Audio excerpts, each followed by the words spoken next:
You're watching Friday Night Lights, sponsored by Jack in the Box. Welcome back, everybody. In case you missed out on any of tonight's highlights, allow us to get you caught up in tonight's trio of games. And what games they were, my friend. I mean, one of them was very dramatic, obviously, the marquee matchup game, if we can get that full screen up. It was just a 7-point differential. But, you know, you got to look at what you don't really see there on the scoreboard. Defense. That's my question. Wins Defense. championships. And I'll get to that in more detail, but their defense carried them in this game. Because Push got an early advantage, as we saw in the highlight, getting the pick six. They could have easily gotten a lot of momentum and run away with this, but the defense just locked them down. Yeah, and a lot of people don't like a low-scoring game. I can understand why, but when you have a defense out there controlling the momentum of a game like that, I mean, you're fortunate enough to be out there watching it as well. I think it is something neat to see because you always want to see your offense be explosive. But when you know that a defense can control the momentum of a game and hold a team to 7 points only, well, like you mentioned, defense wins championships. Absolutely. And that was an explosive team. Push Ridge is not a pushover. They're very legit. True.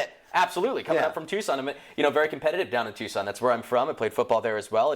And you have competition when they roll into town. So a great start for Yuma Catholic. I think on the defensive end, we're seeing a lot of good things. We're going to get to that in just a moment. The other games, though, that we did want to talk about was that Gila Ridge game that I was able to watch. They did put up 50 points. Right. Kofa has a new head coach. Obviously, some kinks they got to work out. I really like watching Gila Ridge's defense, though. They were able to stop the run game when the run game was attempted. I noticed that their defense and their defensive backs, I mean, the gentleman that I mentioned, the name of Jaheim Wilson-Jones, not only showed up for the offense, but he's also a defensive back for that team. Right. He is able to control a lot of what's going on in the back. And to watch, you know, that highlight we had, of course, of him stopping what could have been Kofa's first touchdown, definitely something going on very nice there for Gila Ridge. And as we expected, you mentioned, you know, they don't have shoes really to fill because, well, they do, I guess. They lost a lot of upperclassmen. But a lot of young talent. They look coming really, up the ranks. really good. Absolutely, absolutely. And we got to talk about Carl Pope because, in all fairness, he didn't take over that long ago. They had another head coach that, you know, kind of bowed out about a month or two ago, and David Bartlett. David Bartlett, for whatever reason, I mean, he just had medical reasons and he left. And so Carl Pope really didn't have a lot of time to get his team ready. So, you know, I'm excited to see what he's going to do with the program over time. So he's just getting started. And exactly. I'm not here to shut out the Kofa Kings. Like you said, they're rebuilding mode, new coach, new team, new atmosphere. That could go a long ways. You're also playing against Gila Ridge off the start, a team that had a hot season last year. So you can expect a lot of competition, but like we said, a lot of football left, and so a lot can go on. Absolutely. And, of course, we want to also mention that Bo Seibel and Yuma Criminals, you know, debut new coach. They lose to Cibola, but Cibola. They're an area of power. So it's going to take a little bit of a mountain to climb to beat those guys. But, again, they went toe-to-toe with them. And so we'll see what Bo does with the Criminals as time goes on as well. It'll be fun to see how these teams adapt. And, I mean, I think as we continue on in FNL, we're going to find out, and it'll be a fun ride. It will indeed. All right. Now it's time for us to give our helmet props to the players, position groups, or even teams that stood out from the rest tonight. Brando, who's getting yours? You heard me say his name plenty of time tonight, Rob. Gila Ridge's Jaheim Wilson-Jones. He had a huge night for the Hawks, and I say that both on the offense and the defense. He completed that 30-yard catch from the start. That was on the first drive for the Hawks, and that put them in the red zone. That ended up being their first touchdown, and I think really bolstered the momentum for them as well. He had that incredible defensive play in the second quarter, and it's not just a play that stopped, you know, the ball from being caught. It stopped the ball from being caught in the end zone.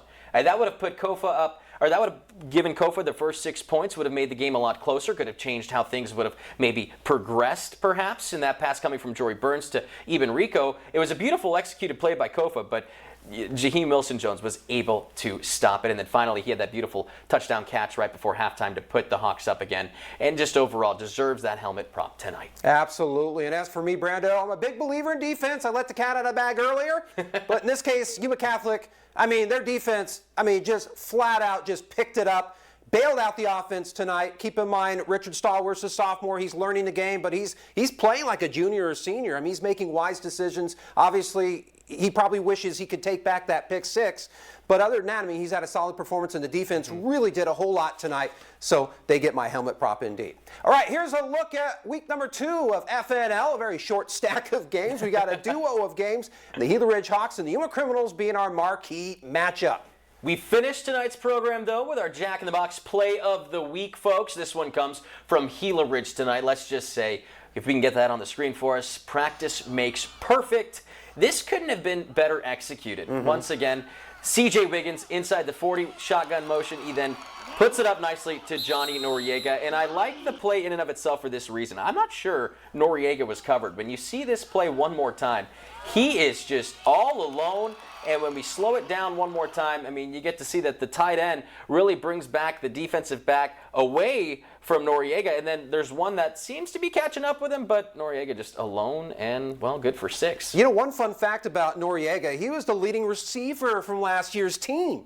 So this guy just has a nose for getting the football, very elusive, as you pointed out. He just finds a way to get it done. Seems like him and C.J. Wiggins could have a big year. Absolutely. So they're going to light some people up. We're going to have to see. Definitely 2 to watch for. All right. Well, we certainly covered lots of ground tonight. Brando, it's great working with you for night number 1. Looking forward to more fantastic Friday nights to come. Yes, thanks so much for joining us, folks. Have a good night. We'll see you next week.